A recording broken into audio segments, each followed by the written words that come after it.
message arrived at Earth's Diplomatic Corps headquarters on a cold Tuesday morning. It was written in 17 different languages, each one carefully translated by the Galactic Dominion Empire's linguistic experts. The message was simple and direct. Humanity's presence was requested at the Imperial throne world of Dominia Prime. The reason given was equally straightforward. The Empire wished to welcome humanity into the galactic community with a traditional ceremony of understanding. Captain Sarah Chen read the message 3 times before she understood what it really meant. She had spent the last 6 months learning everything she could about the Galactic Dominion Empire. They ruled 847 star systems. They had maintained peace across their territory for over 600 years. They had never lost a war. Every species that encountered them eventually joined their empire, usually within a few years of first contact. The Empire was not cruel. They did not enslave species or destroy worlds without reason, but they were firm believers in what they called natural hierarchy. Strong species led, weak species followed. It was, according to their philosophy, simply the way the universe worked. Sarah looked up from her desk to see Lieutenant Park Min-jun standing in her doorway. He was holding his own copy of the message. His expression told her that he had figured out what the ceremony would involve. "They are going to try to scare us," Park said quietly. "Yes," Sarah agreed. "They are going to try to scare us very much." The research department had provided them with detailed reports about the Empire's traditional welcome ceremony. When a new species made contact with the Dominion, they were invited to the throne world.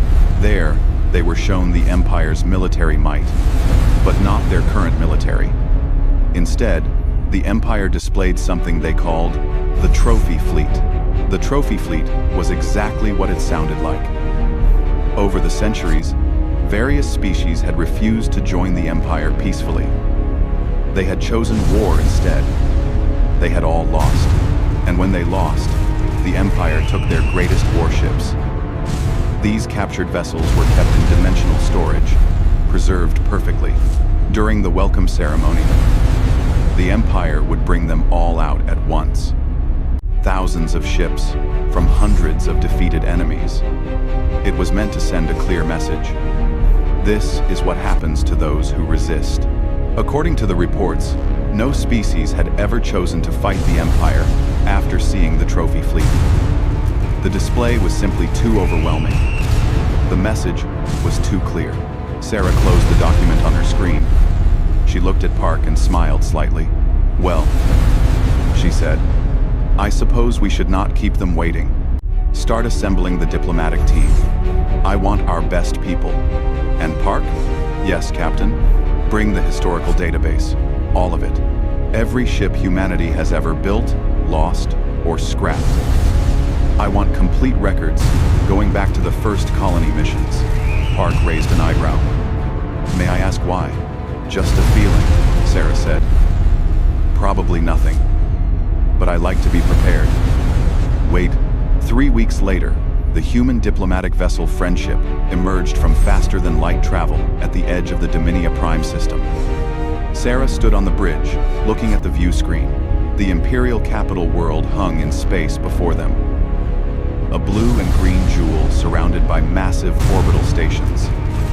Each station was the size of a small moon.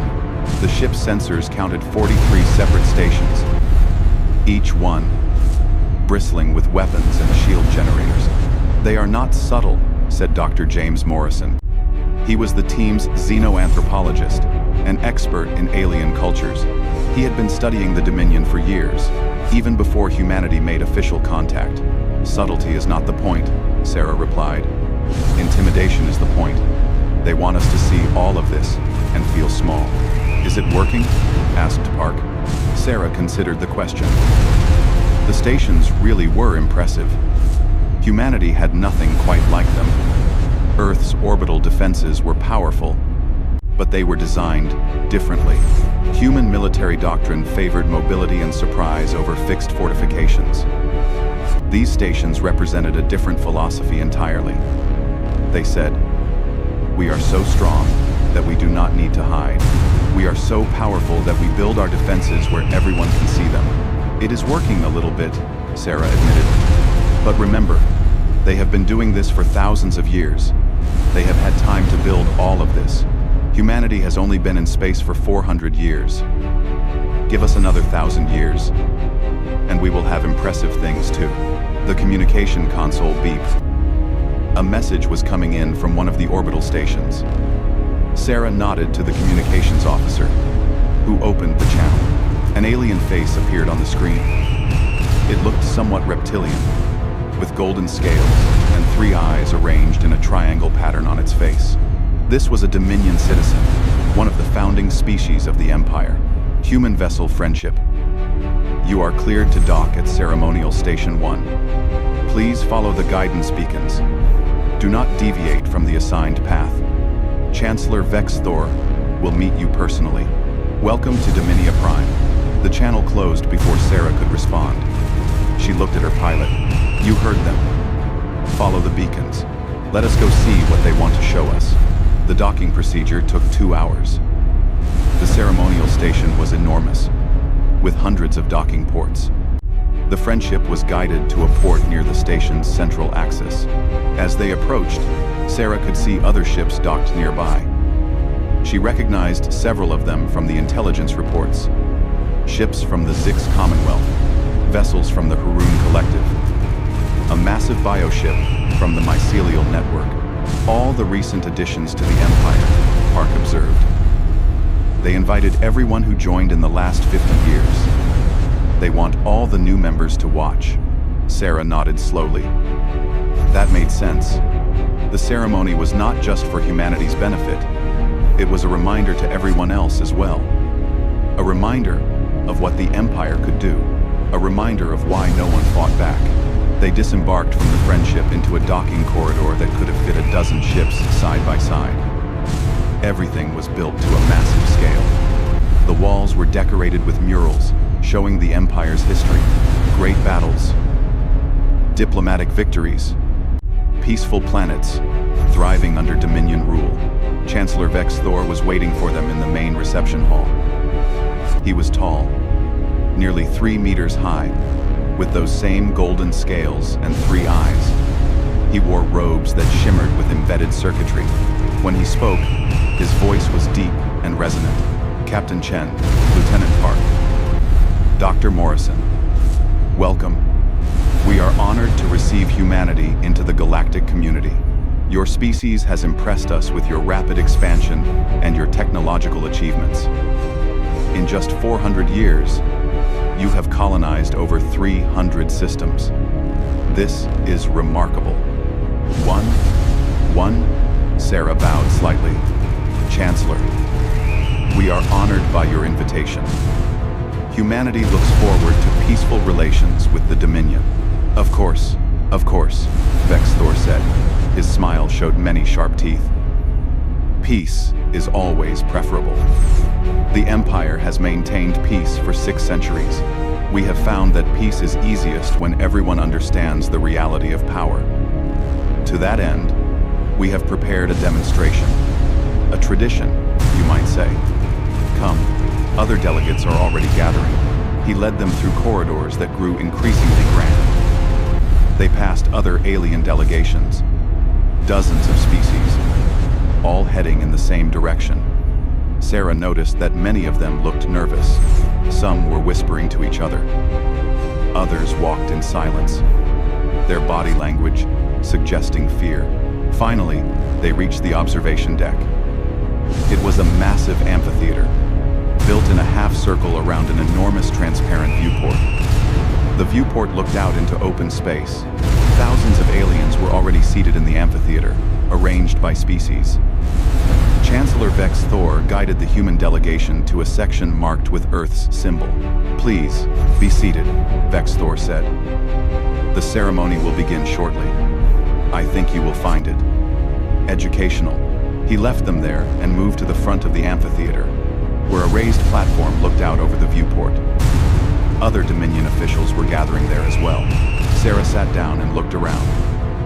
The atmosphere in the amphitheater was tense. None of the aliens were talking now. They were all staring at the viewport, waiting. This feels like a trial, Park whispered. "It is a trial," Dr. Morrison replied quietly. "A trial of our will. They are going to show us something terrible. And watch how we react." Suddenly, the lights in the amphitheater dimmed. A hologram appeared above the platform where the Dominion officials stood. It was massive, filling the air above the viewport. It showed the face of an alien Sarah did not recognize. This being was even larger than the reptilian Dominion founders. Its skin looked like polished stone, and it had 6 eyes arranged around its head. "Behold," a voice boomed through the amphitheater. "Emperor Kaldan the 15th, Master of the Dominion, Keeper of Peace, Lord of 847 systems." The Emperor's holographic face looked down at the assembled delegates. When he spoke, his voice seemed to come from everywhere at once. "New friends," the Emperor said. "You are here because your species have recently joined the great community of civilized worlds. You are here because we wish you to understand the Dominion. We are not conquerors. We are not tyrants. We are simply practical.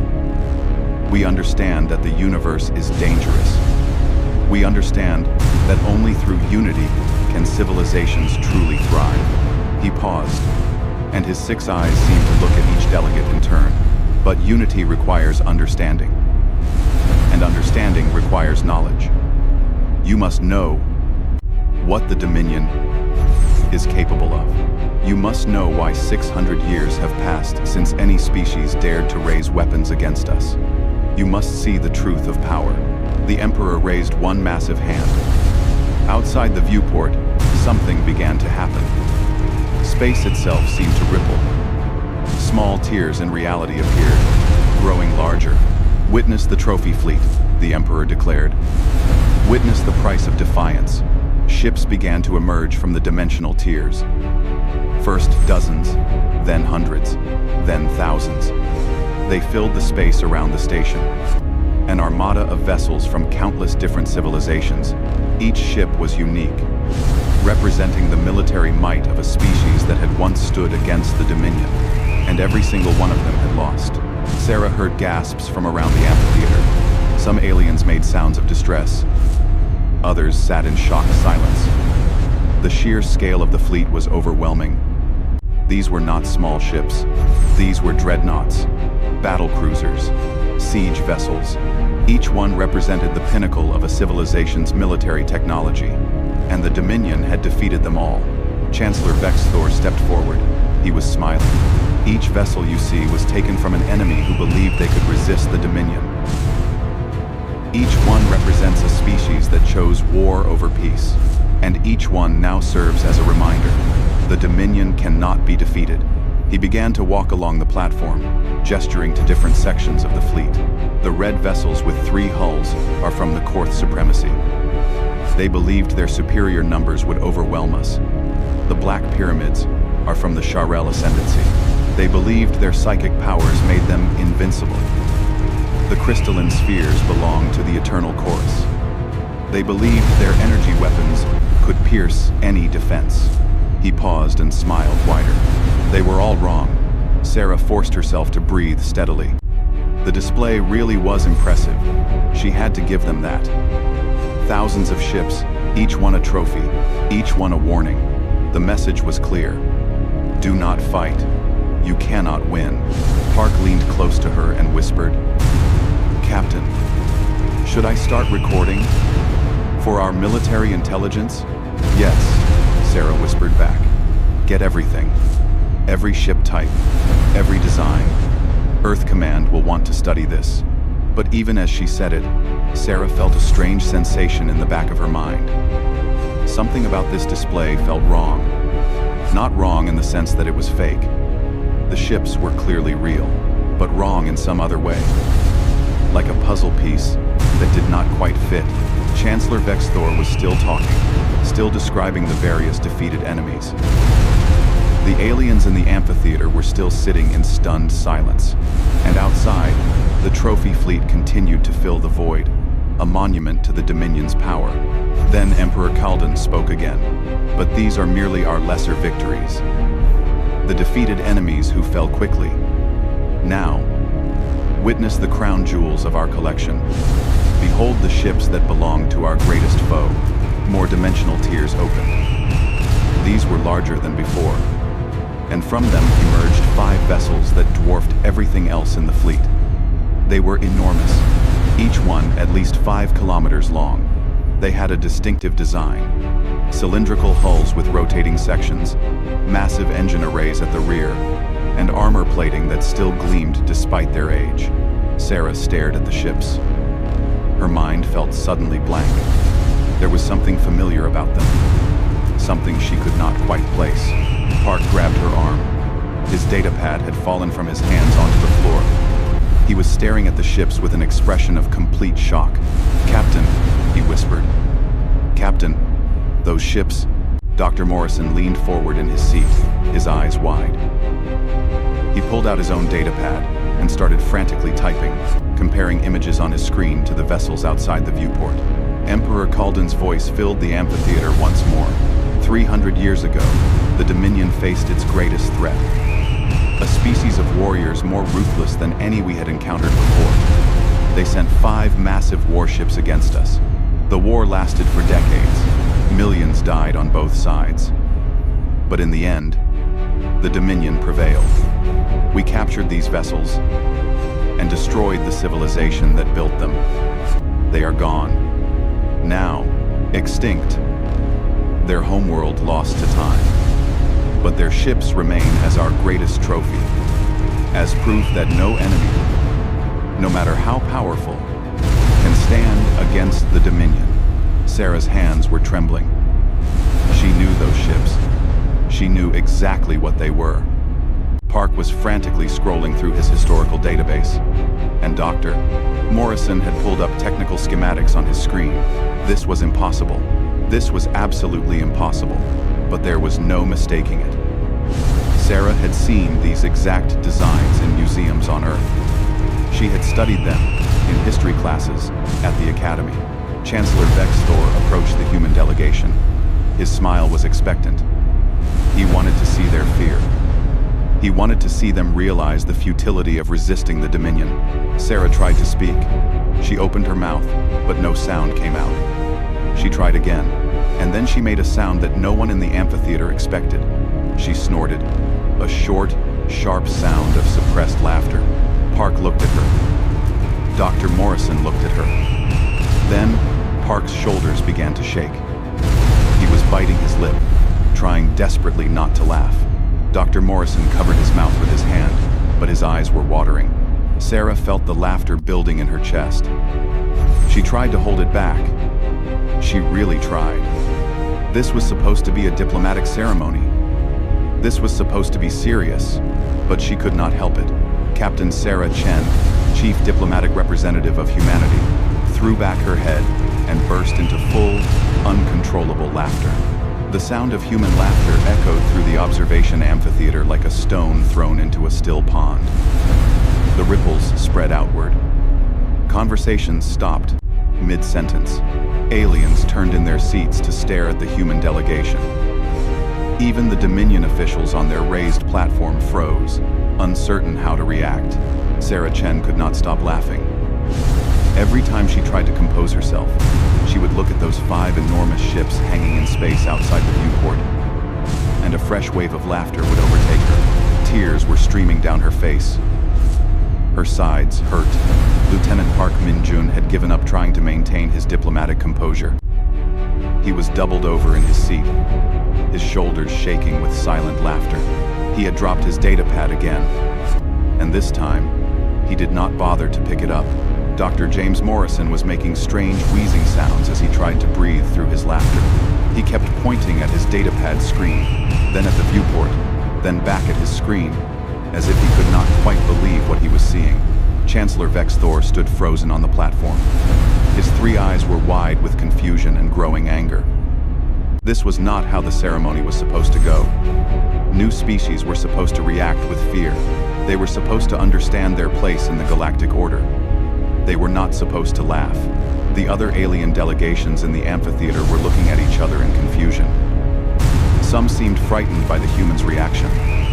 Others appeared curious. A few whispered among themselves, trying to understand what was happening. Emperor Kalden's massive holographic face loomed above the viewport. His 6 eyes narrowed, creating shadows across his stone-like features. When he spoke, his voice was cold and hard. "You find the Dominion's military might amusing, humans?" Sarah tried to respond. She really did. She took a deep breath and opened her mouth to speak. But then, she looked at those 5 ships again, and another burst of laughter escaped her lips. She covered her mouth with both hands, her whole body shaking. Park managed to gasp out a few words between his fits of laughter. "I am sorry. We are so sorry. This is just... Oh, no. This is..." He dissolved into laughter again, unable to finish his sentence. The atmosphere in the amphitheater was shifting. The confusion was giving way to tension. The Dominion officials were clearly offended. Some of them had moved their hands to their weapons. The alien delegates were becoming nervous. This situation was escalating in a dangerous direction. Chancellor Vex Thor's voice cut through the chamber like a blade. The sharp command helped Sarah regain some control. She forced herself to breathe slowly. In through the nose, out through the mouth. She wiped the tears from her eyes and stood up. Her legs felt weak from laughing so hard. "Chancellor," she said, her voice still shaking with suppressed laughter. "Emperor Kalden, I apologize. We mean no disrespect. It is just those ships." She pointed at the 5 massive vessels. Vex Thor's scales seemed to darken with anger. "You heard the Emperor. They were taken from our greatest enemy, a species of ruthless warriors who nearly destroyed the Dominion before we defeated them utterly. Their civilization is now extinct. Only these trophies remain. Number 6. And when did this war take place?" Sarah asked. She was fighting to keep her voice steady. 300 years ago, Vex Thor replied. "It was the longest and bloodiest conflict in Dominion history. Millions died. Entire star systems were devastated. But in the end, as always, the Dominion prevailed." Park had found his datapad and was frantically typing on it. Morrison was doing the same. They were both pulling up records from Earth's historical archives. Sarah looked at the Chancellor. Then, she looked at the Emperor's holographic face. Then, she looked back at those 5 enormous ships floating in space. "Your Majesty," she said slowly. "Chancellor, with all due respect, I need to tell you something important." "Speak," the Emperor commanded. His voice made the floor vibrate. Sarah pointed at the 5 ships. "Those are not warships. Those are not even military vessels. And they definitely did not belong to a species of ruthless warriors." The amphitheater went completely silent. Not a single alien moved or made a sound. Vex Thor's 3 eyes narrowed. "Explain yourself. Human. Those vessels fought the Dominion for decades. They destroyed entire fleets. They were the most dangerous enemy we have ever faced. I am sure they put up quite a fight," Sarah said. And she could not quite keep the smile off her face. "Their automated defense systems were very good. We built them that way. But Chancellor, those ships are ours." The word hung in the air for a long moment. "Ours," Vex Thor repeated slowly. "Ours," Sarah confirmed. "They belong to humanity. Or they did. 287 years ago, when we lost track of them." 2. Emperor Kalden's holographic face leaned forward. His 6 eyes focused intently on Sarah. "You claim these vessels are human? Impossible. Our records clearly show. Your records show a 300-year war with an unknown enemy," Park interrupted, standing up with his datapad. "I can prove it. May I approach the platform?" Vex Thor looked at the Emperor's hologram. The Emperor nodded slowly. Park walked down to the platform. His datapad held up so the officials could see the screen. Sarah and Morrison followed him. Park pulled up an image on his datapad and projected it into the air using the amphitheater's holographic systems. It showed a ship design that was identical to the 5 vessels outside the viewport. "This," Park said, "is the USS Constitution. Early generation colony transport. Built 295 years ago at the Mars orbital shipyards. It was one of 5 sister ships designed to carry large numbers of colonists to distant star systems." He swiped to another image. "HMS Victoria. Built at the Luna construction docks. Zhenghe. Built at the Earth orbital platform. Maharaja. Constructed at the Venus station. And Yamato, our last early generation transport, built at the Jupiter yards." Each image matched the ship's outside perfectly. The same cylindrical design, the same rotating habitat sections, the same massive engine arrays. Morrison stepped forward. These ships were part of humanity's first major colonial expansion. Each one was designed to carry 50,000 colonists, along with all the equipment and supplies needed to establish a new colony. They were not warships. They were civilian transports. Vex Thor's scales had lost some of their color. But the war, the battles, the decades of fighting. Sarah pulled up another set of records on her datapad. According to Earth's historical archives, all 5 of these ships were reported missing 287 years ago. They departed from the Sol system on their assigned routes, but they never reached their destination colonies. We assumed they were lost to some kind of malfunction or accident. She looked at the Chancellor. "The dates match, do they not? When did your war with the unknown enemy begin?" Vex Thor consulted a datapad that one of his assistants handed him. His hands were shaking slightly. 287 years ago. The first encounter was 287 years ago. Park pulled up more technical specifications. These ships were equipped with automated defense systems. We had to protect the colonists and equipment from pirates and other hazards. The defense protocols were quite sophisticated. If the ships were attacked, they would fight back automatically. End quote. But there were no colonists on board, Morrison added. That is the funny part. Well, funny to us. Probably not funny to you. Sarah nodded. You see, about 290 years ago, humanity invented a much better, faster-than-light drive. It made these old ships obsolete almost overnight. The new drive could move ships twice as fast and use half the energy. We were going to scrap these 5 transports, but someone had a better idea. She pulled up another document. The colonies were already established at the destination systems. They needed equipment, farming machines, manufacturing systems, construction tools, water purification units, all the heavy equipment that was originally supposed to travel with the colonists. So we loaded all 5 ships with equipment and supplies, programmed them to autopilot to the colony systems, and sent them on their way. Unmanned? Vex Thor's voice was barely a whisper. Completely unmanned, Sarah confirmed. No crews, no colonists. Just cargo holds full of tractors and water pumps and industrial fabricators. And of course, the automated defense systems. We could not turn those off. Safety regulations. The implications were starting to sink in across the amphitheater. Aliens were leaning forward in their seats, straining to hear every word. The Dominion officials on the platform looked like they had been struck by lightning. Morrison pulled up tactical analysis reports. Let me guess how the war went. Your ships encountered these 5 transports. You tried to scan them. The automated systems interpreted your scans as hostile action and activated defensive protocols. You opened fire. The defense systems responded. And then you were locked in combat with vessels that were following basic protect the cargo programming. Park was nodding. These old transports were built tough. They had to be. For long journeys through deep space, thick armor plating, redundant systems, multiple shield generators, and those automated defense turrets could track and engage hundreds of targets simultaneously. But they were just following their programming, Sarah added. Protect the cargo. Avoid destruction.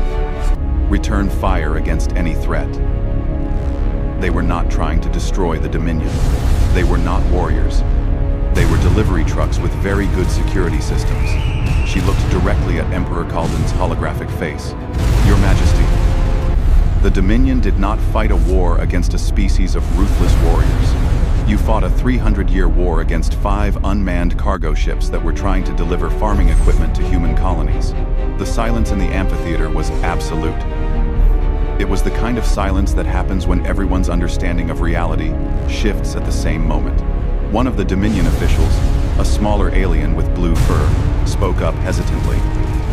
But our fleets. We lost thousands of ships, millions of soldiers.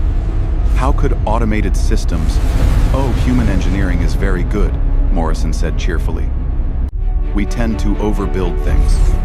Better safe than sorry, as we say.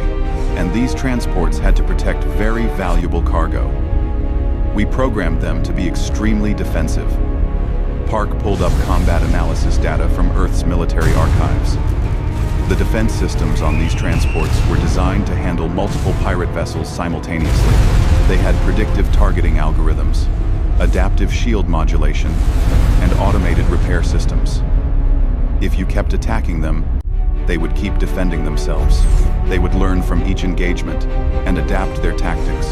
For 300 years, Sarah said, your fleets were fighting learning computers that got better at defending themselves with every battle. No wonder the war lasted so long. Vex Thor sat down heavily on a nearby bench. He looked like he might be sick. 300 years. The greatest war in our history. Millions dead.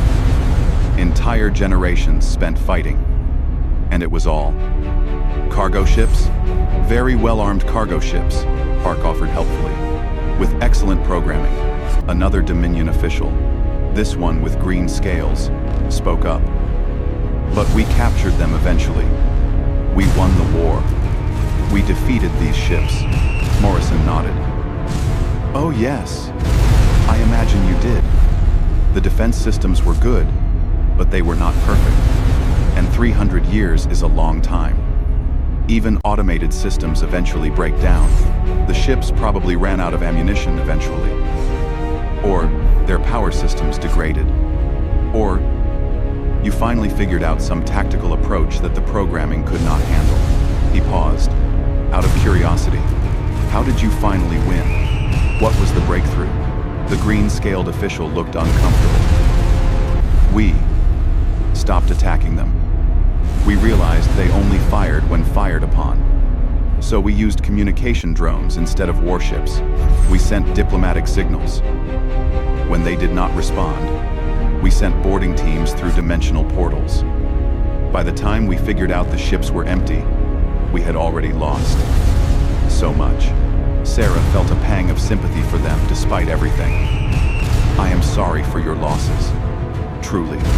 If we had known what was happening, we would have sent the shutdown codes. The whole thing could have been resolved peacefully. Shutdown codes. Vex. Thor. Repeated. Numbly. Park held up his datapad. Every human ship has command override codes, even automated ones, especially automated ones. If you had contacted Earth and explained the situation, we could have transmitted the codes and shut down the defense systems remotely. But instead, Morrison said, you thought you were fighting a war, so you kept attacking, and the ships kept defending themselves. A tragic misunderstanding that lasted for 3 centuries. Emperor Kalden's holographic face had gone completely still. His 6 eyes stared at nothing. Finally, he spoke, and his voice sounded tired and old. What you are telling us, what you are claiming, is that the greatest military victory in Dominion history was against unmanned human cargo ships? Yes, Your Majesty, Sarah said gently. That is exactly what I am telling you. No. Another long silence fell over the amphitheater. Then, from somewhere in the seats where the alien delegation sat, someone made a sound. It might have been a cough, or it might have been a laugh. It was hard to tell. Sarah looked at the 5 ships hanging in space outside the viewport. From this angle, she could see some of the hull markings. There, on the side of the largest vessel, was the registry number, USS Constitution, Colony Transport, Yedden. Chancellor, she said, Your Majesty, if it is possible, humanity would like to request the return of these ships. There is still equipment on board that we could use, and honestly, they belong in a museum. Future generations of humans should be able to see them and learn about the time 5 cargo ships accidentally fought the most powerful empire in the galaxy to a standstill. Vexthor looked up at her. His 3 eyes were filled with an emotion Sarah could not quite identify. Shame, perhaps, or maybe just exhaustion. What was in the cargo holds? He asked quietly. What was so valuable that you gave it such powerful defenses? Park consulted his datapad. According to the manifests, mostly farming equipment, automated tractors, irrigation systems, seed banks, also some industrial fabricators for manufacturing, water purification systems, medical supplies, the basic necessities for establishing a colony, farming equipment, Vexthor repeated. Very expensive farming equipment, Morrison added. Colonial expansion was costly. We wanted to make sure the cargo arrived safely. The Chancellor stood up slowly. He looked very old suddenly. He turned to face the Emperor's hologram. Your Majesty, I believe we need to discuss this matter privately. Perhaps we should adjourn the ceremony for now.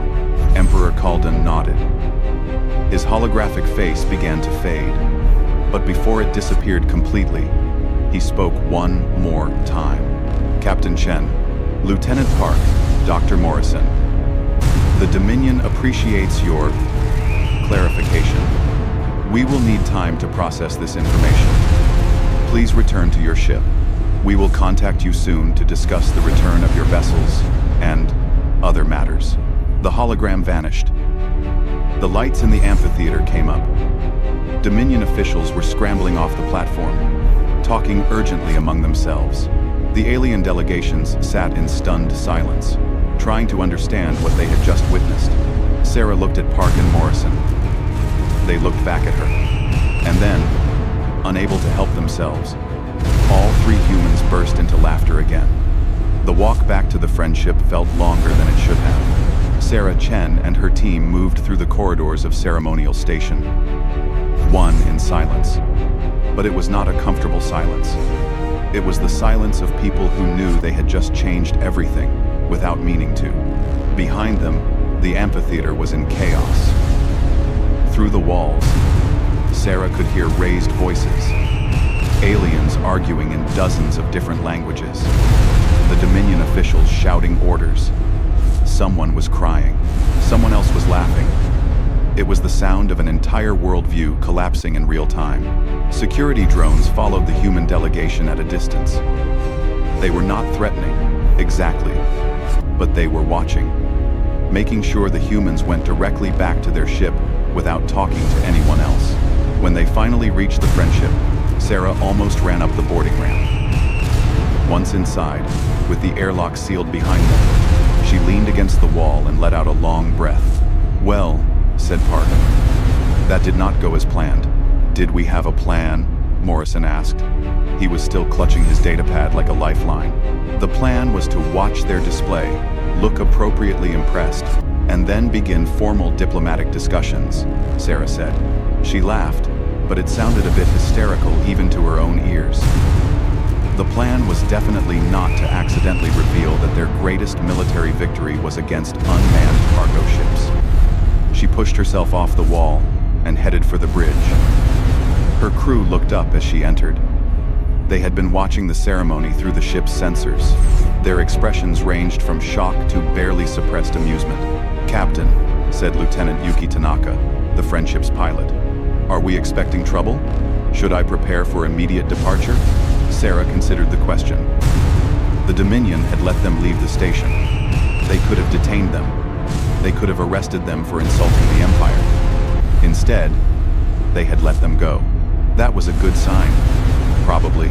Not yet, Sarah said. But keep the engines warm, just in case. And make sure our faster-than-light drive is fully charged. If things go wrong, I want us ready to jump out of this system immediately. She sat down in the captain's chair and pulled up the communication logs. Several messages had come in while they were at the ceremony. Most were from other human diplomatic vessels, asking for updates. One was from Earth Command. Sarah opened that one first. Captain Chen, this is Admiral Rodriguez. We have been monitoring your mission. We saw the ceremony broadcast. We need a full report as soon as possible. Also, and I cannot believe I am asking this, are those really our old colony transports? Confirm immediately. Sarah activated the reply function. Admiral, confirmed. USS Constitution, HMS Victoria, Zhenghe, Maharaja, and Yamato. All 5 early-generation transports that went missing 287 years ago. The Dominion had them. They thought they were warships from an extinct species. I have corrected their misunderstanding. Currently waiting aboard Friendship for the Dominion's response. We'll provide full report soon. Chen out. Action Taxidia. Workintentadio. She sent the message and leaned back in her chair. Through the bridge viewport, she could see the trophy fleet still hanging in space around the station. Thousands of ships. Centuries of warfare. The Dominion's greatest source of pride. And now everyone knew that the crown jewels of their collection were human delivery trucks. Captain, said Ensign David Okafor from the communications station. I am picking up broadcasts from the station. Multiple channels. I think news of what happened is spreading. Let me hear it, Sarah said. Okafor put the audio on the bridge speakers. It was a Dominion news broadcast, speaking in the Empire's common language. The translation software rendered it into English. Unprecedented revelation at today's ceremonial gathering. The 5 vessels known as the Terror Fleet, the greatest trophies of the Dominion's military history, have been identified as civilian cargo transports from the human species. Imperial officials have confirmed that the 300-year war, previously attributed to an extinct warrior race, was actually a conflict with automated defense systems protecting unmanned vessels. Another channel. This one sounded more like a talk show, asking how this could happen. How could our greatest military minds not realize they were fighting cargo ships? What does this say about the Dominion's military capabilities? What does this say about our intelligence services? A third channel. An alien voice, angry and bitter. Lies upon lies. The Empire has built its reputation on this victory. The Terror Fleet was supposed to represent our strength. Instead, it represents our incompetence. 300 years, millions of deaths. And for what? To capture 5 unmanned transports? Sarah held up her hand, and Okafor cut the audio. Well, Morrison said quietly, I think it is fair to say that we have created a political situation. Before Sarah could respond, the communication console lit up with an incoming transmission. It was marked as Priority Alpha, the highest level. The sender was listed as Dominion Imperial Command. Sarah straightened in her chair. This is it. Everyone look professional. Okafor, open the channel. The view screen activated. Chancellor Vex Thor's face appeared. He looked exhausted. His golden scales had lost their shine, and his 3 eyes were bloodshot. Captain Chen, he said, I am contacting you on behalf of Emperor Kalden and the Dominion High Council. We need to speak with you. Privately. Just you. Not your full delegation. Can you return to the station? Sarah felt her crew tense. This could be a trap. On the other hand, if the Dominion wanted to harm them, they would not need to lure Sarah back to the station. They could just attack the Friendship. Of course, Chancellor, Sarah said calmly. Now, if possible, I will come immediately. Same docking port? So, No, a different location. I am sending you coordinates. Come alone, Captain. This conversation is too sensitive for witnesses. The transmission ended. A moment later, new coordinates appeared on the Friendship's navigation system. They indicated a small, private docking bay on the far side of the station. Park stood up. Captain, you cannot go alone. It is too dangerous. He is right, Tanaka added. This could be an ambush. Sarah shook her head. If they wanted to hurt me, they would not be this subtle. Vex Thor sounded desperate, not angry. I think they need help. And regardless of how this day has gone, we came here to establish diplomatic relations. That means taking some risks. She stood and headed for the airlock. Park, you have command while I am gone. If I am not back in 2 hours, contact Earth Command and get out of this system. Do not wait for me. Quote, Captain Park started to protest. That is an order, Lieutenant. She left before he could argue further. The private docking bay was much smaller than the ceremonial port where the Friendship was moored. Sarah flew over in a small shuttle, piloting it herself. The bay doors opened as she approached, and she set the shuttle down on a landing pad that looked like it had not been used in years. Chancellor Vex Thor was waiting for her. He was alone. No guards, no assistants. Just him, standing in the empty docking bay looking lost. Sarah exited the shuttle carefully. Her hand rested near her sidearm, just in case. But Vex Thor made no threatening moves. Instead, he simply gestured to a door on the far side of the bay. Thank you for coming, Captain. Please, this way. He led her through the door and down a corridor. They passed through several security checkpoints, all unmanned. Finally, they reached a small conference room. The walls were transparent, offering a view of space and the trophy fleet beyond. Inside the room, 3 other aliens were waiting. Sarah recognized 2 of them from the ceremony. The blue-furred official, and the one with green scales. The third was new. An alien that looked like it was made of living crystal, its body refracting light into rainbow patterns. Captain Chen, Vex Thor said formally. Allow me to introduce War Leader Krath. He indicated the green-scaled alien, Intelligence Director Mivsha, the blue-furred one, and High Counselor Zin, the crystal being. Together with Emperor Kalden and myself, we form the Dominion High Council. We are the 5 individuals who govern the Empire. Sarah bowed slightly to each of them. Please, sit, Vex Thor said. We have much to discuss. They're well. One no. Sarah sat at the conference table. The 5 council members took seats around her.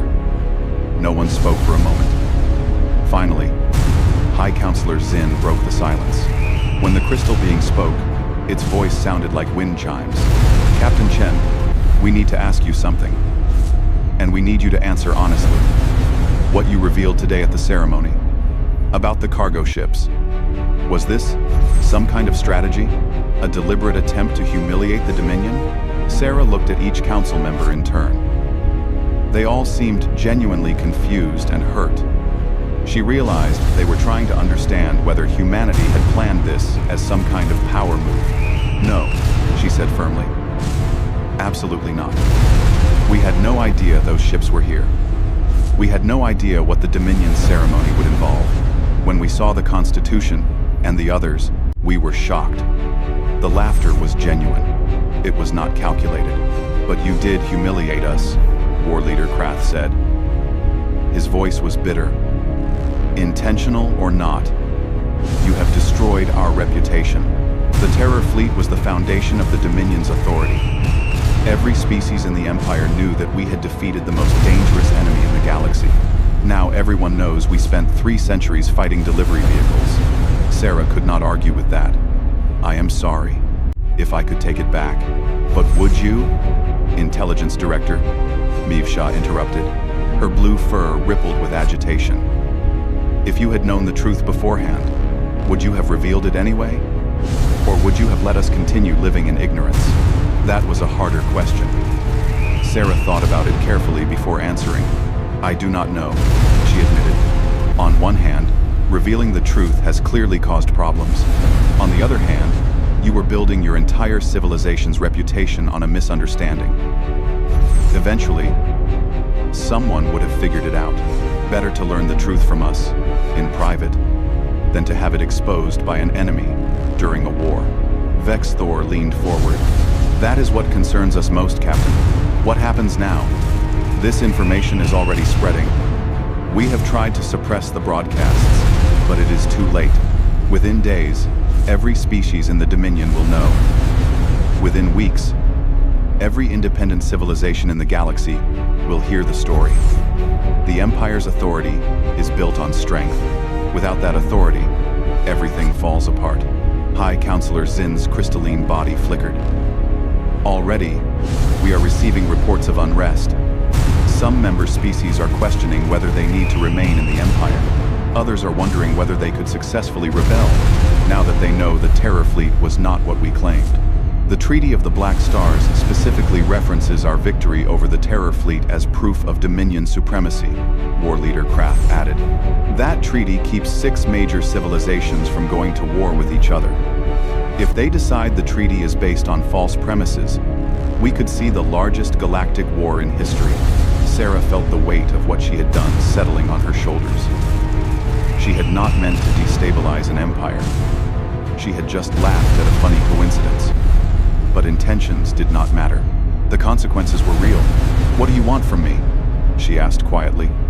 How can I help? The 5 council members looked at each other.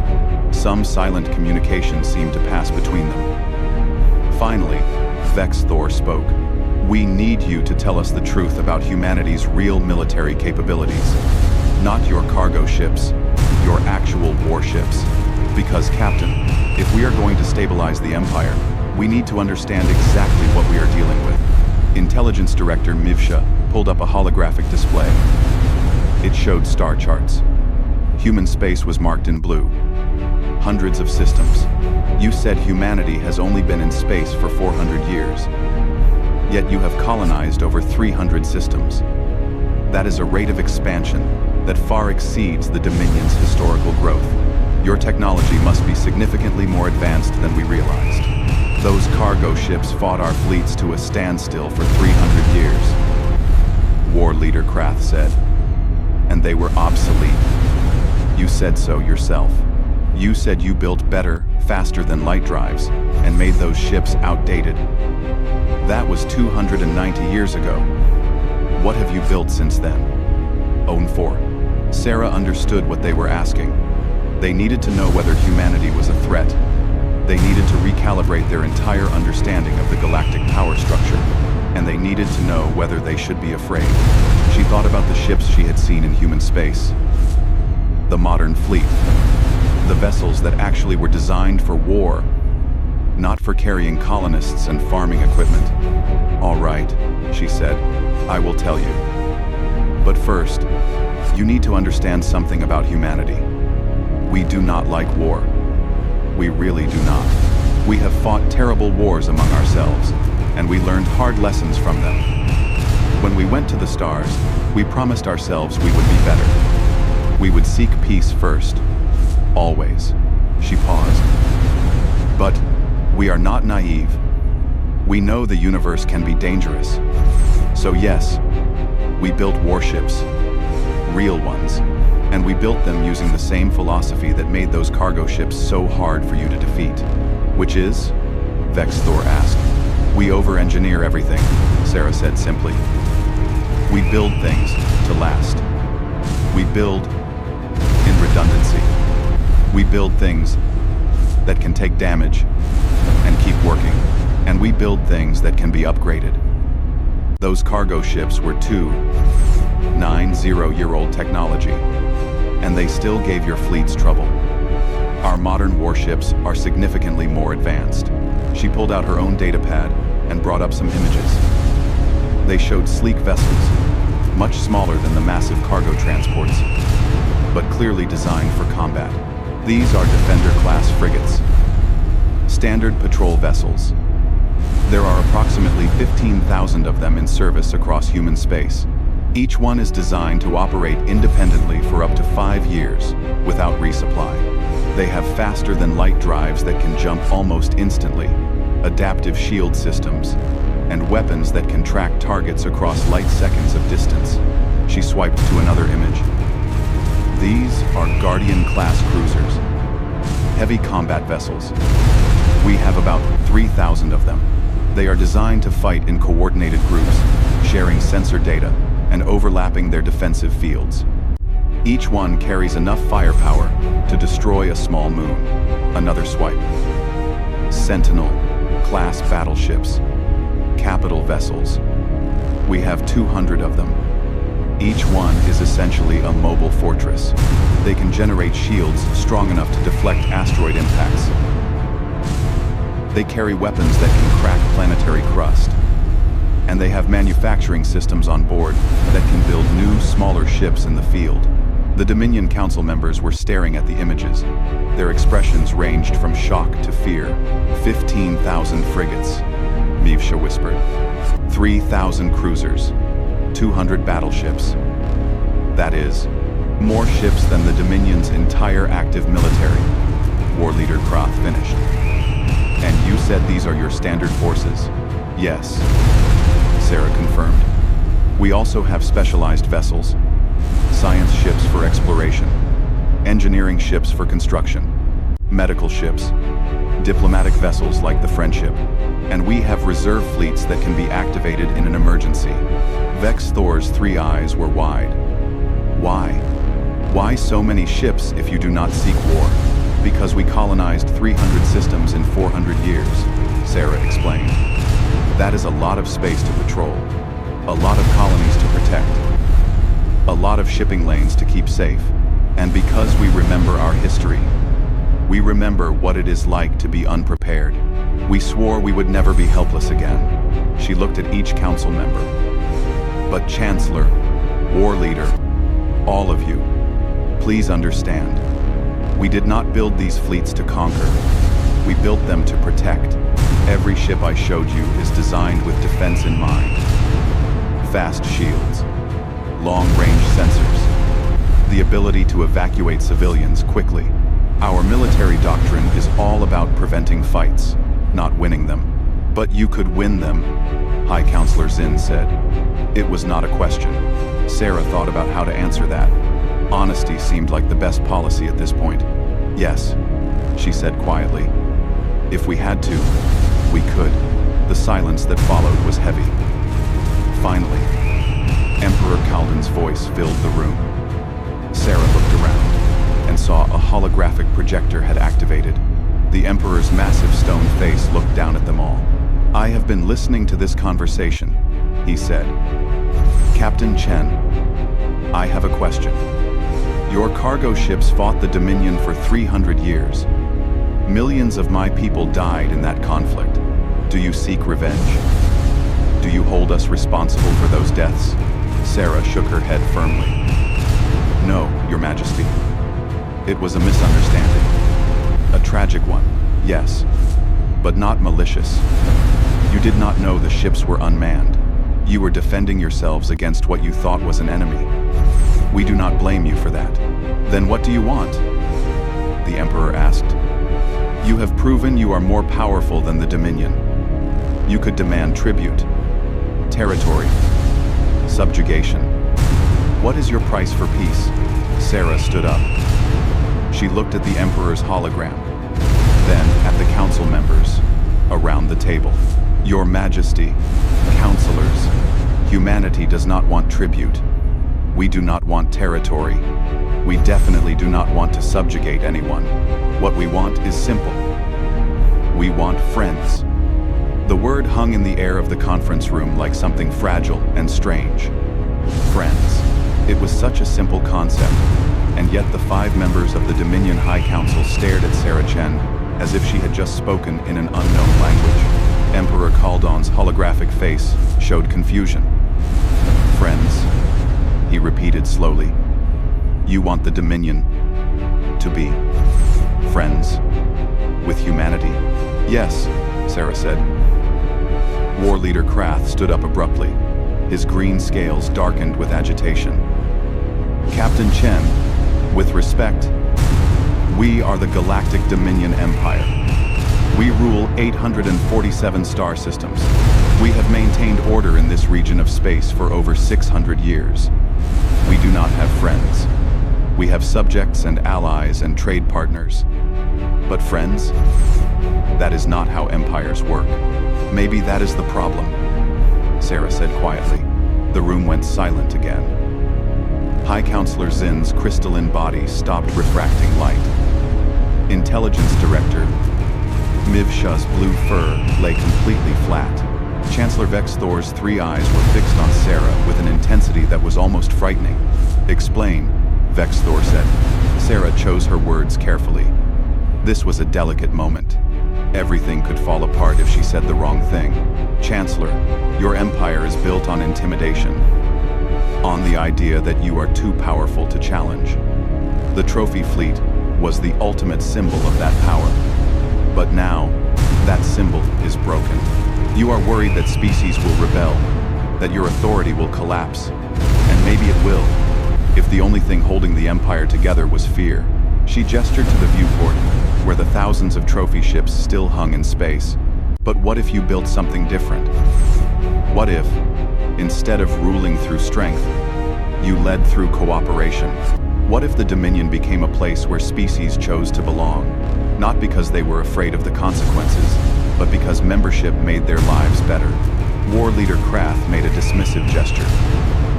A pretty dream, Captain, but naive. Species are loyal only as long as they are afraid, or as long as they benefit. Remove the fear, and they will leave. It is the way of the universe. Is it? Sarah challenged. War Leader, humanity has 300 colonized systems. We do not rule them. We do not intimidate them. Each colony is independent. They have their own governments, their own laws. Some of them disagree with Earth. Some of them have conflicts with other human colonies. But they all choose to remain part of human civilization. Do you know why? Why? Mivsha asked. Because we offer them something worth having. Protection, yes, but also trade, technology sharing, cultural exchange. When a colony faces a crisis, other colonies send help without being ordered to. When a new colony is established, older colonies send experts and resources to help it succeed. We built a civilization based on mutual benefit, not fear. Sarah pulled up her datapad and showed them more data. The Dominion controls 847 systems. Humanity controls 300. But our economy is larger than yours. Our technology advances faster. Our people are happier. Not because we are better than you, but because we structured things differently. Chancellor Vex Thor leaned forward, studying the data. His three eyes moved rapidly as he processed the information. How is this possible? The Dominion has existed for thousands of years. Humanity has only been in space for 4 centuries. Because fear is expensive, Sarah said. Think about it, Chancellor. How many resources does the Dominion spend on maintaining order? How many ships are devoted to patrol duty, making sure no one rebels? How much of your budget goes to intelligence services, watching for signs of dissent? How much innovation is lost because species are afraid to share new ideas that might make them seem too powerful? She saw understanding dawning on some of their faces, particularly Mivsha, the intelligence director. Her blue fur was starting to bristle again. In human space, colonies compete to develop new technology because they know they can profit from sharing it. Scientists collaborate across light years because they want recognition, not because they are ordered to work together. Our economy grows because people trust each other enough to take risks. When you build a civilization on cooperation instead of fear, you get more innovation, more growth, more prosperity.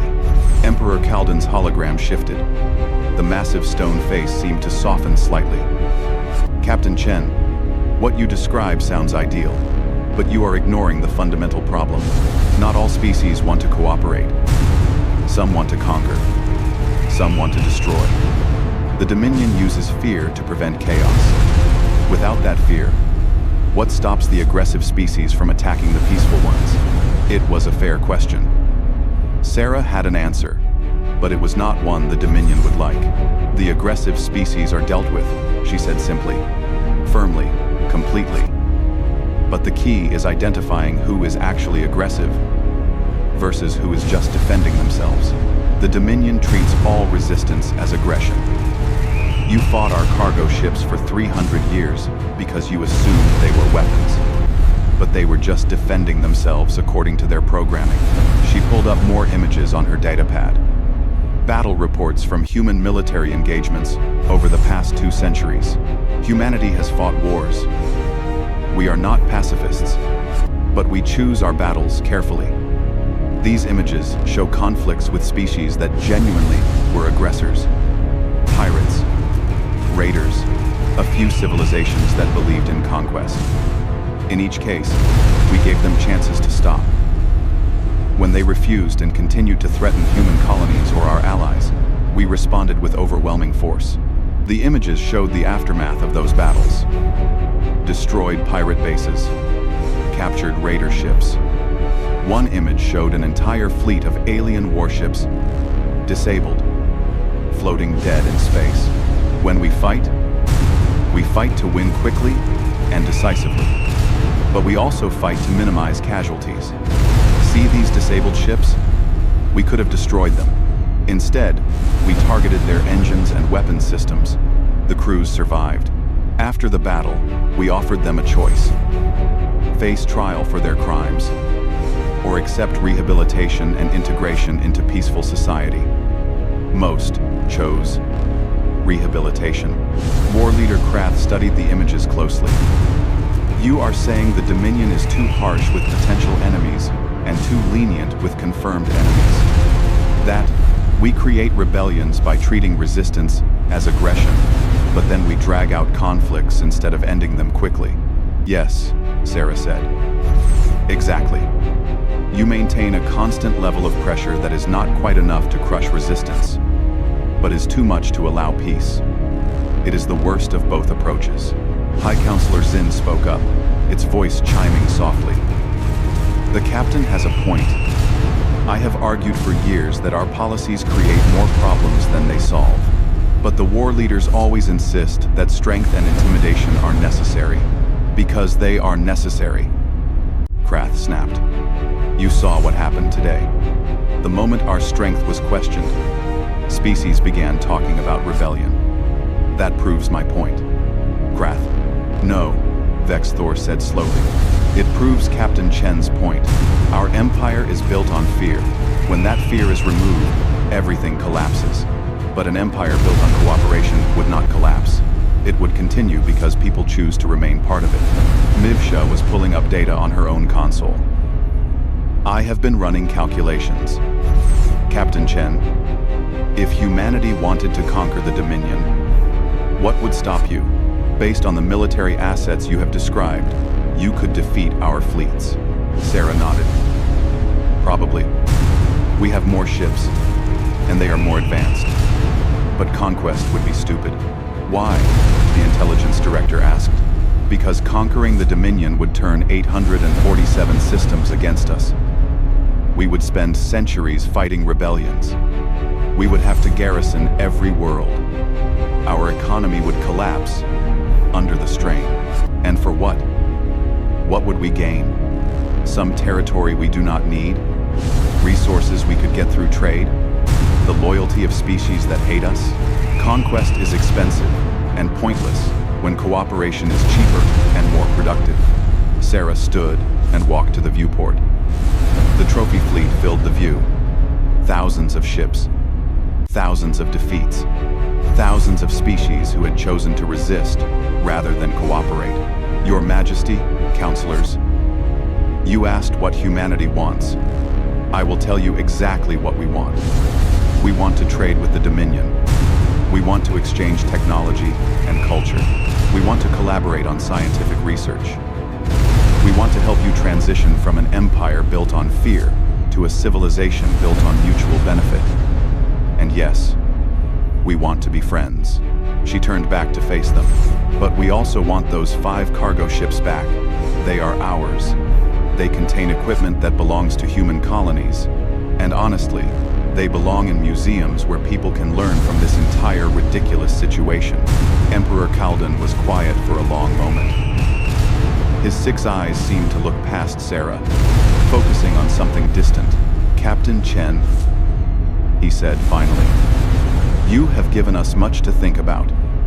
The High Council needs to discuss this privately. But I have one more question. If we refuse your offer of friendship, if we insist on maintaining our empire as it is, what will humanity do?" Sarah met his gaze steadily. "Nothing, Your Majesty. We will not attack you. We will not try to force change on you. But we will not join your empire either. We will maintain our own civilization, pursue our own path. We will trade with any Dominion members who want to trade with us. We will accept any species that wants to leave the Empire and join human space, and we will defend ourselves. If attacked, you would accept refugees from the Dominion?" Vexthor asked sharply. "Of course. Any species that wants to live in human space is welcome, as long as they follow our laws and respect others. That is how we have always operated." War Leader Krath's scales darkened further. "That would destabilize the Empire. You would be encouraging species to leave." "No," Sarah corrected. "We would be giving them a choice. If they choose to leave, that tells you something about the Empire, does it not? If the only way to keep species in the Dominion is to prevent them from having options, then maybe the Dominion needs to change." Intelligence Director Mivsha made a sound that might have been a laugh. "She has a point, War Leader. If our empire only survives by eliminating alternatives, it deserves to fall." "She was Mark Davidio. She was Buddy Brad. Traitor," Krath hissed. "Realist," Mivsha replied calmly. "I have spent my career watching for threats to the Dominion. I have analyzed every species, every faction, every potential enemy, and Captain Chen is right. Fear is expensive. It costs us resources, innovation, and growth. Meanwhile, humanity has built a civilization that is smaller than ours, but more dynamic, more prosperous, and yes, more powerful. We can either learn from them, or we can fall behind." Chancellor Vexthor stood up. "Enough. We are not going to resolve this here and now. Captain Chen, thank you for your honesty. It has been illuminating. Please return to your ship. The High Council will deliberate and contact you with our decision." Sarah bowed. "Of course, Chancellor. I am available whenever you are ready to talk." She turned to leave, but Emperor Kaldan's voice stopped her. "Captain, one more thing. Those cargo ships, the USS Constitution and the others, what was their cargo? You said farming equipment and industrial systems, but specifically, what were they carrying?" Sarah pulled up the manifest on her datapad. "Let me see. Constitution had automated agricultural systems, seed banks for 400 different crop species, water purification systems, soil processing equipment. Victoria carried mining and refining systems. Zheng, he had manufacturing systems for building construction. Maharaja had medical equipment and supplies, and Yamato had educational materials and entertainment systems for the colonists." She looked up at the Emperor. "Why do you ask?" The massive stone face was unreadable. "Because I want to understand what we fought for 300 years. The greatest war in our history. Millions dead. And it was over farming equipment. And water pumps," Sarah added. "And entertainment systems." "Yes, Your Majesty. That is what it was over." "The universe is absurd," Emperor Kaldan said quietly. Then his hologram faded away. Sarah left the conference room and made her way back through the station to her shuttle. The security drones still followed her, but they kept their distance. When she reached the small docking bay, she was surprised to find someone waiting by her shuttle. It was a young alien, barely adolescent, with silver scales that marked them as a different species than the golden-scaled Dominion founders. The young alien was holding a data pad and looked nervous. "Captain Chen?" they said in accented English. "Yes, I am student scholar Pix Ral. I study at the Imperial Academy. I watched the ceremony today. I heard what you said about the cargo ships. I have been researching humanity since first contact. I wanted to ask you something, if you have time." Sarah checked her chronometer. She still had time before her 2-hour deadline. "Of course. What do you want to know?" Pix Ral's silver scales flushed with color, indicating embarrassment. "Is it true that humanity has exploration vessels whose only purpose is to study things, not to claim territory or find resources, but just to learn?" "Yes," Sarah said. "We have an entire fleet of science vessels. Their mission is to explore, study, and discover. Why? Asa? Why? Because that is what I want to do." Pix Ral said quietly. "I want to explore. I want to learn about new species and new worlds. But in the Dominion, exploration is always about expansion, about claiming new systems for the Empire. There is no place for someone who just wants to learn." Sarah smiled. "In human space, there are dozens of universities that would love to have you. Science ships that would welcome a xenologist. Research stations studying everything from stellar formation to alien botany. If that is what you want to do, you can do it." Pix Ral's scales flushed with a different color. "Hope," Sarah realized. The young alien was feeling hope. "Could I really?" Pix Ral asked. "But I am not human. Would I be welcome?" "Of course," Sarah said. "We have many non-human scientists working in human space. Species that joined us. Refugees from other empires. Explorers who liked what we were doing and decided to stay. The only requirements are that you respect others and contribute to the community. If you are serious, I can give you contact information for several universities that accept alien students." She pulled out her data pad and transmitted the data to Pix Ral's device. The young alien stared at the information with wide eyes. "Thank you," Pix Ral whispered. "Thank you so much. You are welcome. Study hard, Pix Ral. Maybe someday I will read a paper you have written." Sarah boarded her shuttle and lifted off. As she flew back toward the friendship, she thought about that conversation. Young Pix Ral represented something important, a generation that wanted something different. A future that was not built on fear and intimidation. Maybe the Dominion would change. Maybe they would not. But either way, the galaxy was changing. The revelation about the cargo ships had cracked something open. People were questioning things they had always accepted. And that, Sarah thought, was probably a good thing, even if it was uncomfortable in the short term. When she reached the friendship, Park and Morrison were waiting for her in the docking bay. They looked relieved to see her. "Captain," Park said. Sarah shook her head. "No, I think we are fine. The Dominion High Council is discussing our situation. They need to decide whether to keep being an empire built on fear or try to become something different." "And if they choose to stay the same?" Morrison asked. "Then we maintain our borders, accept refugees, and wait. Eventually, they will either change or collapse. But that is their choice to make, not ours." She headed for the bridge. "In the meantime, let us prepare a full report for Earth Command. And somebody find out if we have any good engineers on board. If we do get those cargo ships back, we are going to need to figure out how to transport 5 obsolete, slightly damaged, 2 9-5-year-old transports back to human space. I have a feeling that is going to be complicated." Park grinned. "At least they are just cargo ships. Imagine if they were actually warships." Sarah laughed. "Park, if the Dominion had been fighting our actual warships for 300 years, there would be no Dominion. That is the whole point."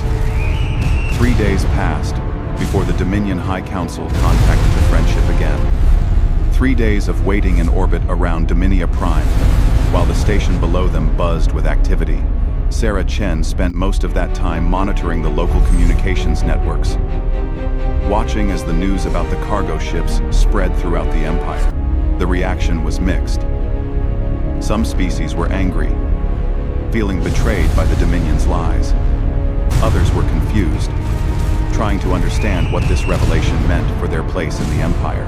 A few seemed amused by the whole situation, though they were careful not to laugh too openly where Dominion officials could hear them. On the evening of the third day, Sarah was in her quarters reviewing diplomatic protocols when Lieutenant Park knocked on her door.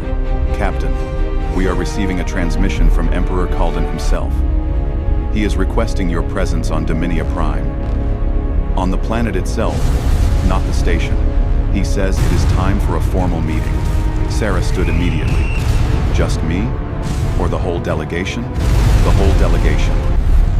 And he is asking us to bring our full historical records of the cargo ships. Every detail we have." Armasting, Sarah felt a flutter of nervousness in her stomach. A planetary invitation was significant. It meant they were being taken seriously.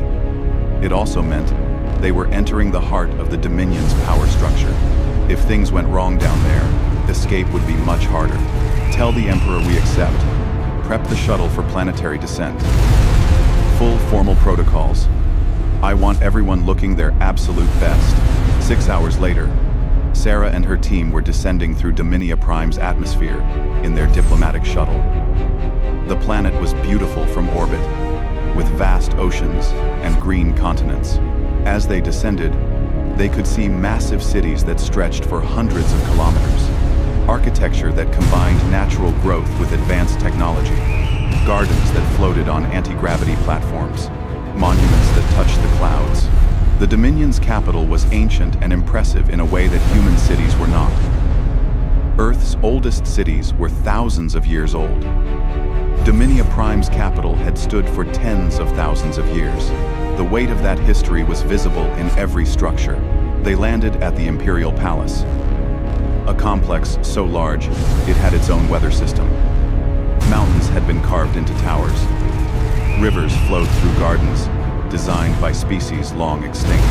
And at the center of it all stood the throne chamber, a building made from a single massive crystal that had been hollowed out and shaped over centuries. Chancellor Vex Thor met them at the landing pad. He looked different than he had 3 days ago. His scales had regained their shine, and his 3 eyes were clear and focused. He seemed to have come to some decision. "Captain Chen, Lieutenant Park, Dr. Morrison, welcome to Dominia Prime. The Emperor is waiting.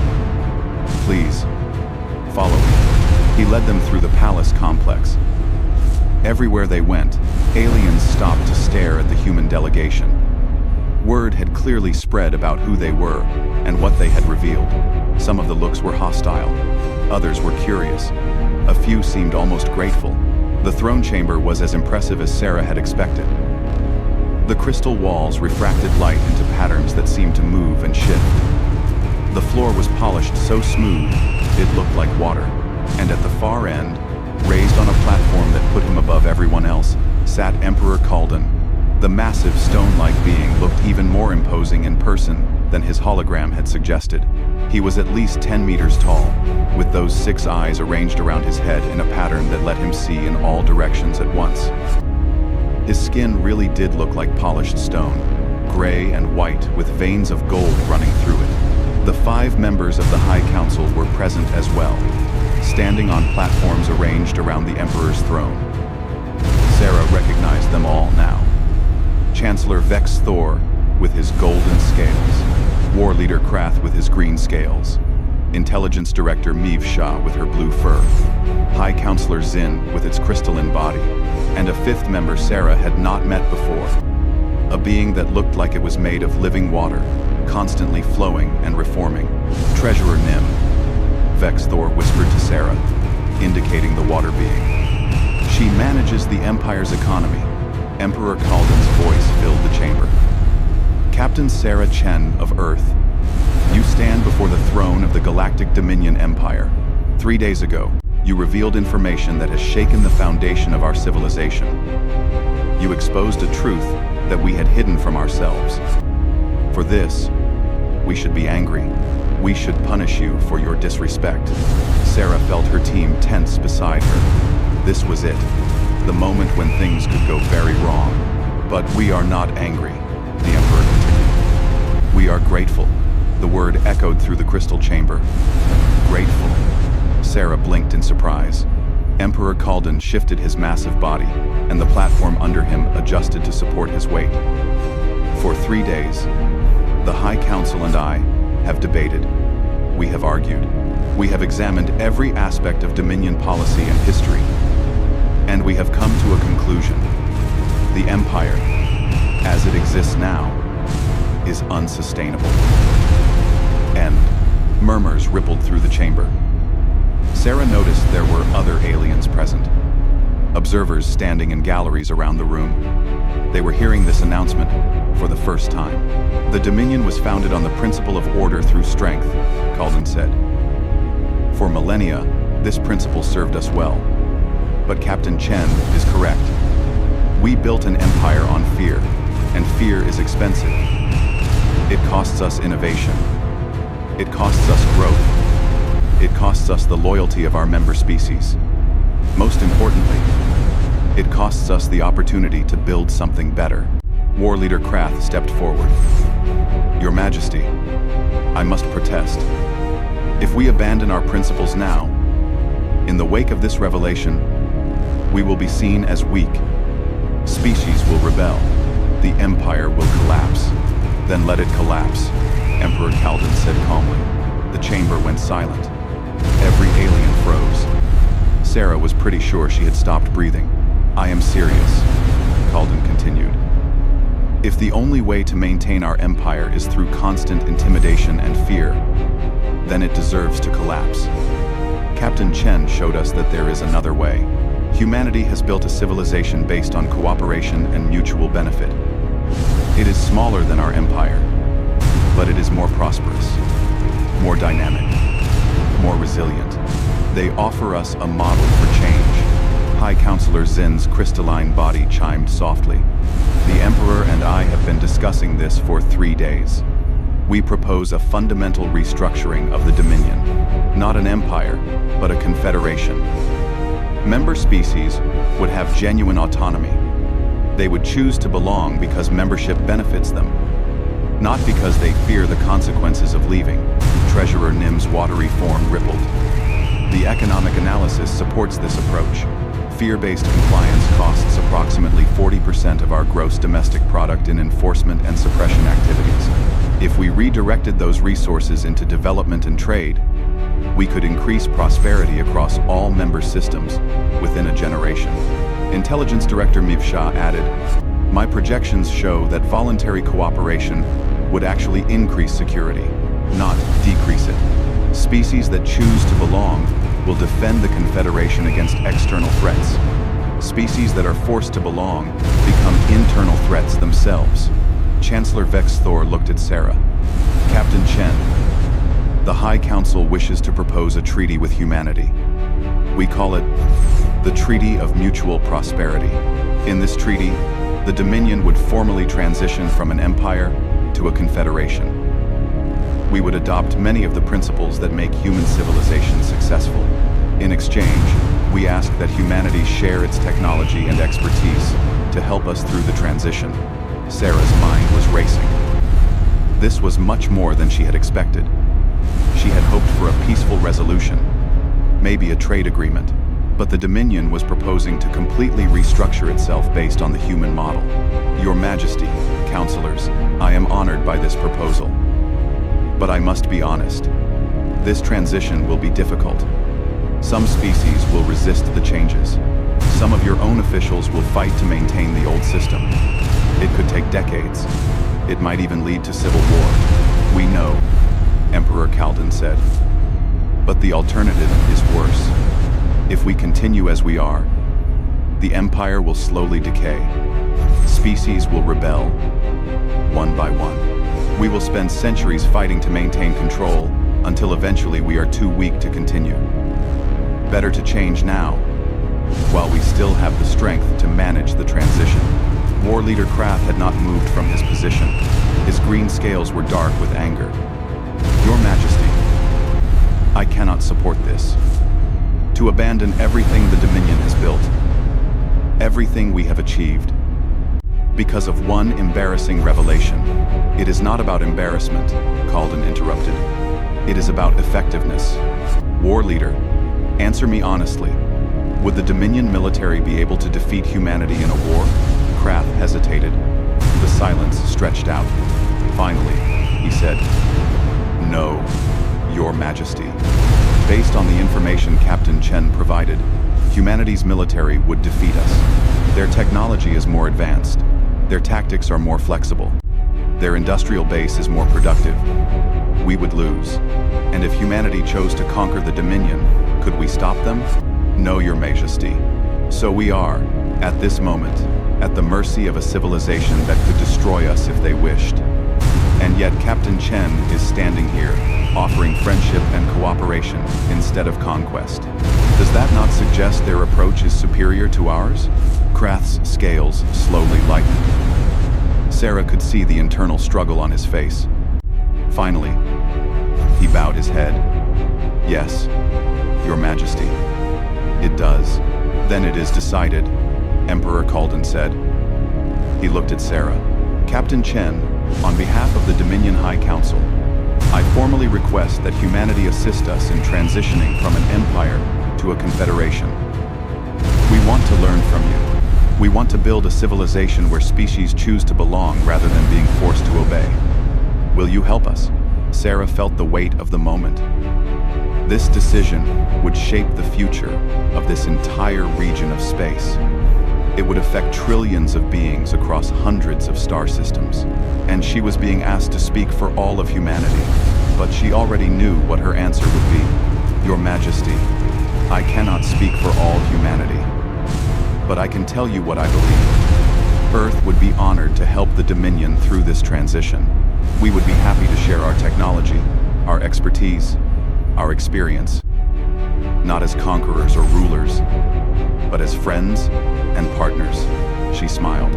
However, I do have one condition. Emperor Kalden's 6 eyes focused on her. Name it. We get our cargo ships back. All 5 of them. And you help us transport them home. For a long moment, the chamber was silent. Then Emperor Kalden made a sound. It started as a rumble deep in his chest. It grew louder, and then the massive stone-like being threw back his head and laughed. It was a deep, booming laugh that made the crystal walls resonate. The other council members joined in. Even War Leader Krath's scales lightened with what might have been amusement. Agreed, Kalden said, still chuckling. Captain Chen, you will have your cargo ships. Though I admit, it pains me to give up the crown jewels of our trophy fleet, even if they are just delivery vehicles. Perhaps you could replace them with something else, Sarah suggested. A monument to the new confederation. Something that represents cooperation instead of conquest. High Counselor Zin chimed thoughtfully. An interesting idea. Instead of displaying the ships we captured from defeated enemies, we could display something that represents the allies we gained through cooperation. And the first display could be a replica of those 5 cargo ships, Treasurer Nim added. A reminder of how this transformation began, with farming equipment and water pumps, and a good sense of humor. Chancellor Vex Thor approached Sarah. Captain, there is one more matter. The trophy fleet contains thousands of ships from hundreds of species. Some of those species are extinct. Some are now part of the Dominion. Some are independent civilizations. What should we do with these vessels? Sarah thought about it. Return them. Find the civilizations they came from, or their descendants, and return the ships. Use it as a gesture of reconciliation.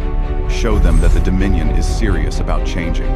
Mivsha nodded. This would be an excellent diplomatic tool. Many of our member species have lost artifacts in conflicts with the Dominion. Returning their vessels would demonstrate our commitment to the new approach. Emperor Kalden stood up from his throne. The movement was slow and deliberate. befitting his massive size. Then it is decided. The trophy fleet will be returned to its original owners or their descendants. We will replace it with a gallery of cooperation, celebrating the civilizations that choose to work with us rather than against us.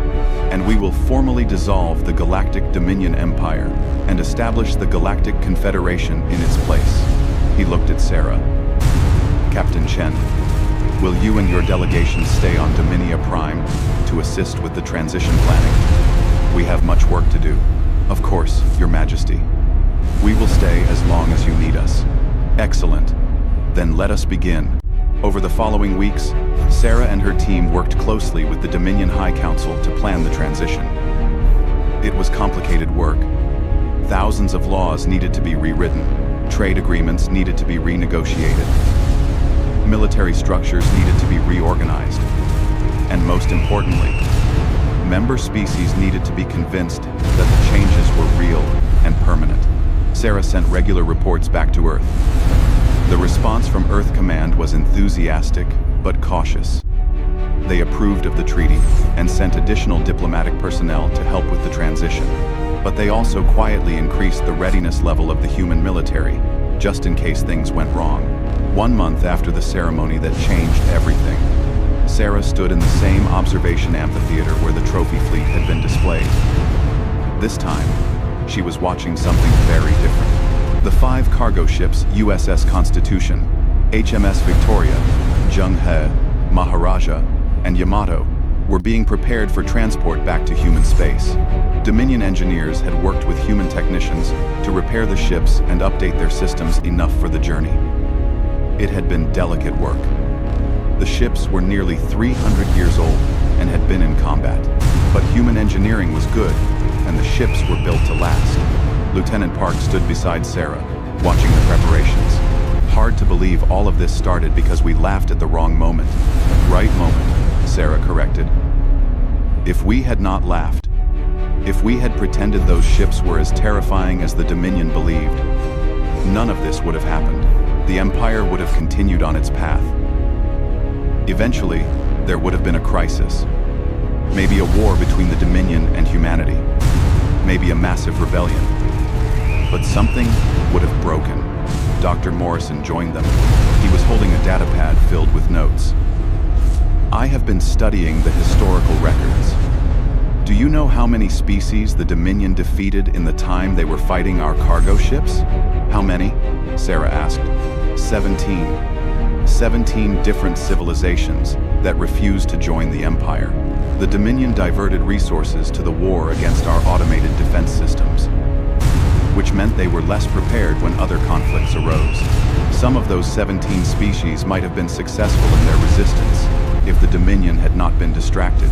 Sarah thought about that. 5 unmanned ships, following simple programming, had occupied the greatest empire in the galaxy for 3 centuries. They had changed the course of history without even meaning to. Chancellor Vex Thor approached them. He looked tired, but satisfied. Captain Chen, the High Council wanted me to inform you. The first 3 member species have formally voted to remain in the new Confederation. They cited the proposed changes to autonomy and economic policy as their reasons. It is a small start, but it is a start. That is excellent news, Chancellor. How many species have voted so far? Only 10. We are proceeding carefully, starting with the species we believe are most likely to support the changes. But the early results are promising. He gestured to the viewport, where the cargo ships were being surrounded by Dominion tugs. I must admit, I will miss having those ships in our trophy fleet. They were impressive, even if they were not what we thought they were. You fought them for 300 years, Park said. That makes them impressive by any measure. Our engineers are amazed they lasted that long. Vex Thor's 3 eyes focused on the ships. Captain Chen, may I ask you something personal? Of course. When you first saw those ships and realized what they were, what did you feel? Before the laughter. What was your first emotion? Sarah thought back to that moment in the amphitheater. The shock of recognition. The sudden understanding of what had happened. Relief, she said finally. Relief that it was a misunderstanding and not malice. Relief that we could fix it. And then, yes, the absurdity of the situation made me laugh. But relief came first. Vex Thor nodded slowly. The Dominion built its identity on strength and victory. Learning that our greatest victory was against unmanned cargo ships has been humbling. But perhaps humility is what we needed. A communication console beeped. One of the Dominion technicians called out, "Chancellor, the cargo ships are ready for departure. All systems check complete. They are cleared to begin the journey to human space." Sarah activated her communication link to the Friendship. "Lieutenant Tanaka, this is Captain Chen. The cargo ships are ready. Begin. Escort protocol." "Acknowledged, Captain. Friendship is moving into position." Through the viewport, Sarah watched as her ship moved toward the 5 ancient transports. 3 Dominion escort vessels joined them.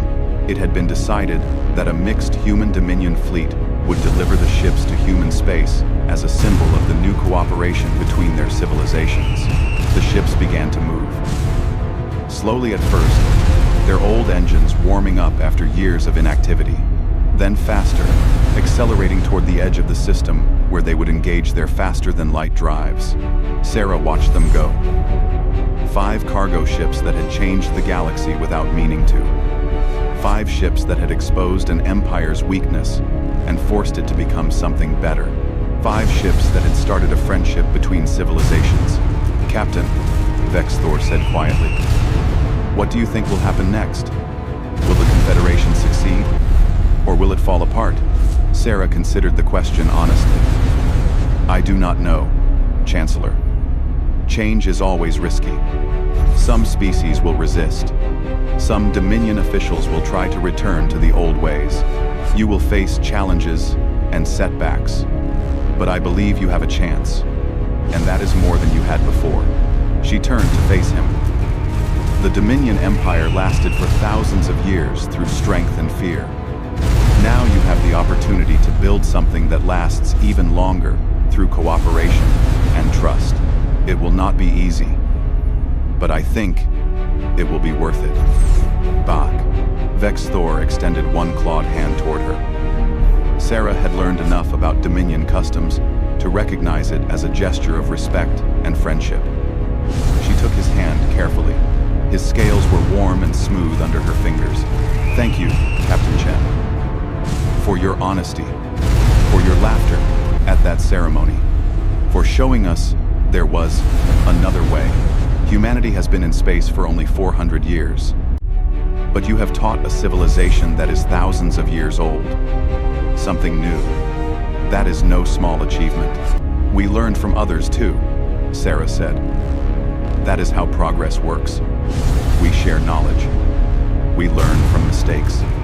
We build on what came before. The Dominion will teach us things as well. This is just the beginning." 6 months later, Sarah Chen stood in a museum on Earth.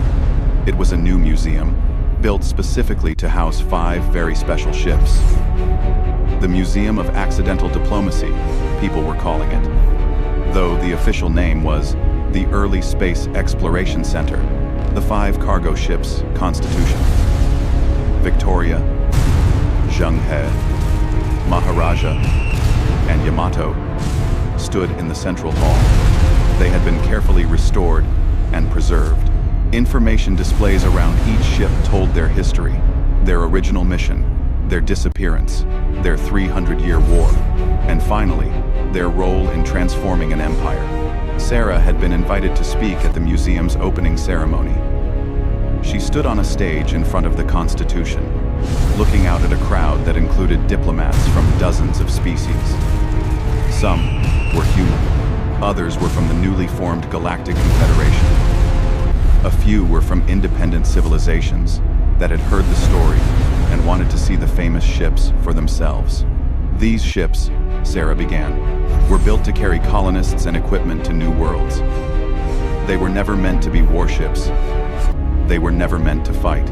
But when they were attacked, They defended themselves. For 300 years, they followed their programming. Protect the cargo.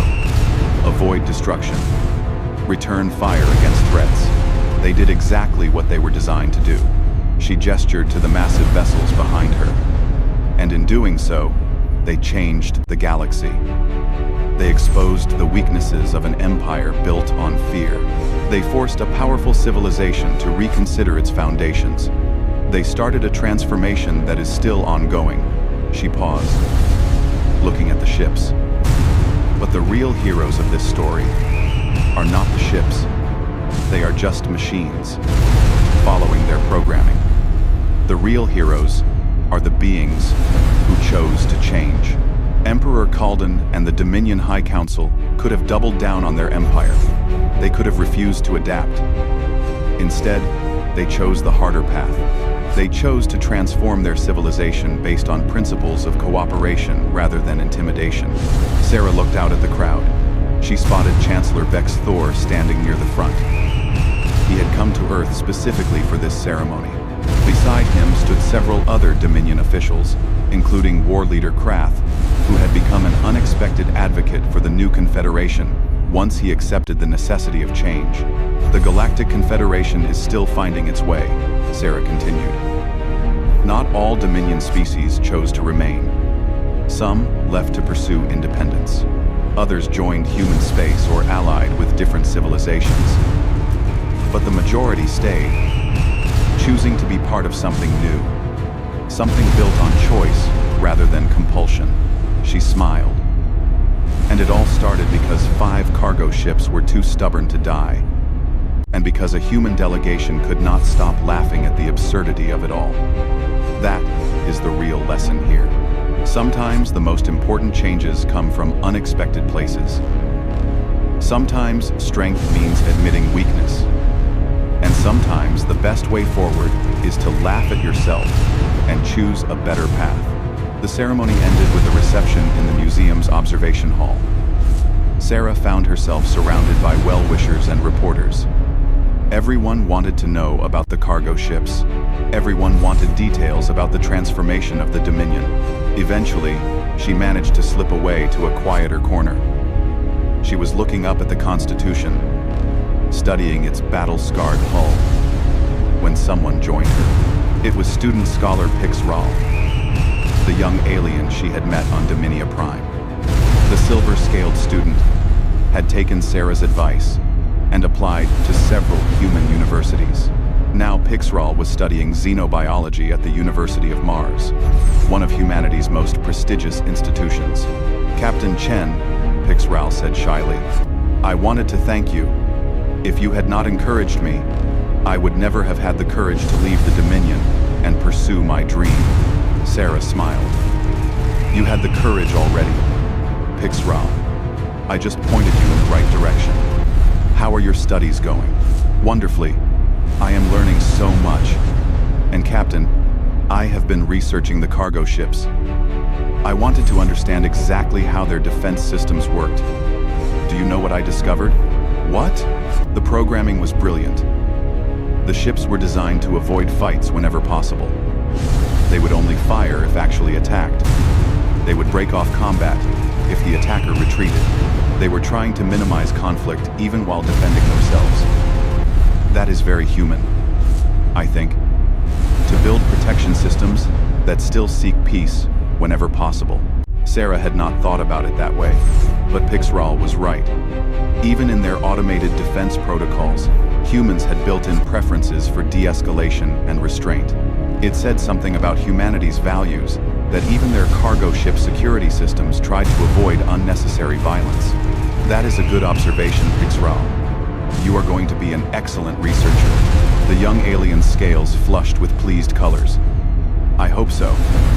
I want to study how different species approach technology and design. I think we can learn a lot about a civilization from the tools they build. These cargo ships taught me that. They stood together, looking up at the massive vessel.